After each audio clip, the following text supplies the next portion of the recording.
ចំណងជើងសំឡេងហៅពីបន្ទប់ទឹកតួអង្គសូដាមនុស្សម្នាក់ដែលចូលចិត្តនៅម្នាក់ឯងសំឡេងខ្មោចគួរឲ្យខ្លាចនិងរដើនសូដាកំពុងអង្គុយលេងទូរស័ព្ទក្នុងបន្ទប់គេងយប់ជ្រៅស្ងាត់ជ្រុង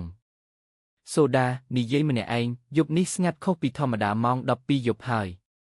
ទៅដុសធ្មេញចូលគេងវិញល្អជាងសូដាដើរចូលទៅក្នុងបន្ទប់ទឹកបើកភ្លើងរួចចាប់ផ្ដើមដុសធ្មេញភ្លាមនោះមានសំឡេងគោះទ្វារតិចតុកសូដាឈប់ដុសធ្មេញងាកមើលទៅទ្វារនរណាម៉ោងនេះទៅហើយនៅមានអ្នកណាទៀតភាពស្ងាត់ជ្រុងត្រឡប់មកវិញសូដាបន្តដុសធ្មេញវិញសំឡេងគោះទ្វារបន្លឺឡើងកាន់តែខ្លាំងតុកសូដាស្រែកមីណាកុំលេងសាច់អីវាមិនកំប្លែងទេណាភ្លាមនោះភ្លើងក្នុងបន្ទប់ទឹកចាប់ផ្ដើមព្រិចសូដាភ័យចាប់ផ្ដើមញ័រខ្លួនសំឡេងខ្សឹបមួយបន្លឺឡើងយ៉ាងច្បាស់នៅជិតត្រចៀកសូដាបើកទ្វារឲ្យយើងផងយើងត្រជាក់ណាស់គេសូដាភ័យស្លន់ស្លោថយក្រោយជើងគៀនជញ្ជាំងអ្នកជានរណាកុំមកចិត្តខ្ញុំសំឡេងខ្សឹបនោះកាន់តែខ្លាំងយើងនៅក្នុងនេះក្នុងកញ្ចក់នេះមើលមកយើងសិនសូដាមិនហ៊ានងាកមើលកញ្ចក់តែភ្នែកចេះតែរេទៅរកឃើញស្រមោលខ្មៅមួយកំពុងលូនចេញពីក្នុងកញ្ចក់ទេមិនមែនទេសូដាព្យាយាមរត់ទៅទ្វារតែទ្វារជាប់គន្លឹះសូដាស្រែកពេញទំហឹងជួយផងភ្លើងរលត់ព្រឹបសំឡេងសើចបែបខ្សឹបឯងមិនអាចគេចផុតពីយើងទេស្ងាត់សូដាស្ងាត់ឈឹងភ្លើងបើកវិញដោយស្វ័យប្រវត្តិមុខសូដាប្រែជាស្លេកស្លាំងភ្នែកសពកន្លែងនាងឈរស្ងៀមដូចរូបសំណាកសំឡេងសូដាឆ្លើយតបទៅកញ្ចក់ក្បាតខ្ញុំនឹងនៅជាមួយអ្នកជារៀងរហូតនេះគឺជាការបន្តនៃរឿងសំឡេងហៅពីបន្ទប់ទឹកបន្ទាប់ពីសូដាបានផ្លាស់ប្ដូរឥរិយាបថទៅជាមនុស្សម្នាក់ផ្សេងទៀតសូដាដើរចេញពីបន្ទប់ទឹកយឺតទឹកមុខរបស់នាងគ្មានអារម្មណ៍អ្វីទាំងអស់នាងដើរទៅអង្គុយលើគ្រែរួចក៏ចាប់ផ្ដើមនិយាយទៅកាន់ទូរស័ព្ទដែលដាក់នៅក្បែរខ្លួនសូដាសំឡេងត្រជាក់ស្រេបម៉ាក់កូននឹងទៅលេងផ្ទះម៉ាក់ឆាប់នេះកូនមានមិត្តថ្មីម្នាក់ចង់ណែនាំឲ្យម៉ាក់ស្គាល់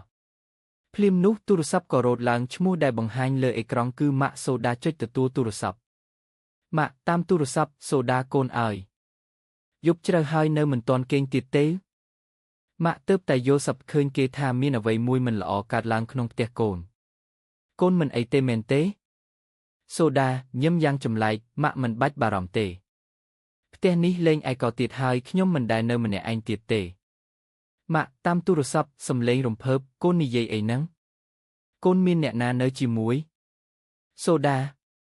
ម៉ាក់ស្ដាប់មិនសូវឬទេកូនសូដាផ្ដាច់ទូរស័ព្ទចោលនាងងាកទៅមើលកញ្ចក់ក្នុងបន្ទប់គេងម្ដងទៀតស្រមោលខ្មៅនោះលែងនៅក្នុងកញ្ចក់ហើយតែវាបានមកឈរនៅពីក្រោយខ្នងនាងក្នុងជីវិតពិតសូដានិយាយទៅកាន់ស្រមោលគាត់ចង់មកលេងយើងឆាប់នេះហើយយើងគួរតែរៀបចំផ្ទះឲ្យបានស្អាតសម្រាប់ស្វាគមន៍គាត់មែនទេស្រមោលខ្មៅនោះលើកដៃសេពសោយស្មារតីរបស់សូដាហើយទាំងពីរនាក់ក៏ចាប់ផ្ដើមសាយតិចក្នុងបន្ទប់ដែលល្ងិតសូនអសងបន្ទាប់មកភ្លើងក្នុងផ្ទះទាំងមូលក៏រលត់អស់ម៉ាក់សូដានិយាយម្នាក់ឯងហេតុអ្វីបានជាអារម្មណ៍មិនល្អសោះថ្ងៃនេះសូដាថានឹងមកលេងតែមិនដឹងម៉ោងប៉ុន្មានទេ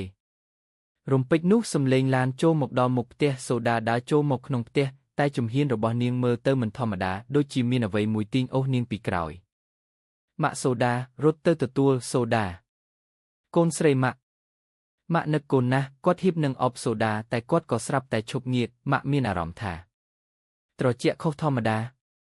សូដាមិនអបម៉ាក់វិញតែដើរទៅអង្គុយលើសាឡុងដោយកែវភ្នែកសម្លឹងមើលទៅលើពិដានផ្ទះម៉ាក់ធំជាងផ្ទះខ្ញុំល្អណាស់យីមិត្តរបស់ខ្ញុំក៏ប្រាប់ថាគាត់ចូលចិត្តទីនេះម៉ាក់សូដាភ័យស្លន់ស្លោមិត្តរបស់កូននរណាគេកូននិយាយអីនឹងសូដាកូនមើលទៅស្លេកស្លាំងណាស់ទៅសម្រាកទៅកូនសូដាងាកមកញឹមដែលជាស្នាមញឹមមិនមែនជាមនុស្សម៉ាក់មិនចាំបាច់ដឹងថាគាត់ជានរណាទេម៉ាក់គ្រាន់តែដឹងថាពួកយើងនឹងនៅទីនេះជារៀងរហូតស្រាប់តែផ្ទាំងរូបភាពគ្រួសារនៅលើជញ្ជាំងធ្លាក់ចុះមកបែកខ្ទេចខ្ទីភ្លើងក្នុងផ្ទះចាប់ផ្ដើមឆេះដាច់ម៉ាក់សូដាភ័យខ្លាចរត់ទៅរកទ្វារតែទ្វារផ្ទះត្រូវបានបិទជិតដោយកម្លាំងអាថ៌កំបាំងមួយសូដាក្រោកឈរឡើងយឺតសំឡេងនាងចាប់ផ្ដើមប្រែជាពីរសំឡេងនាងផងនិងសំឡេងមនុស្សប្រុសចាស់ម្នាក់ផងគុំទៅណាពួកយើងទើបតែចាប់ផ្ដើមពិធីជប់លៀងប៉ុណ្ណោះសូដាលើកដៃឡើងស្រមោលខ្មៅនៅក្នុងបន្ទប់ចាប់ផ្ដើមហាចេញពីខ្លួននាងហើយពង្រែកខ្លួនគ្រប់ដណ្ដប់ពេញផ្ទះ ម៉ាក់សូដាស្រែកពេញទំហឹងមុនពេលដែលសំឡេងនោះស្ងាត់បាត់ទៅក្នុងភាពងឹតទាំងស្រុង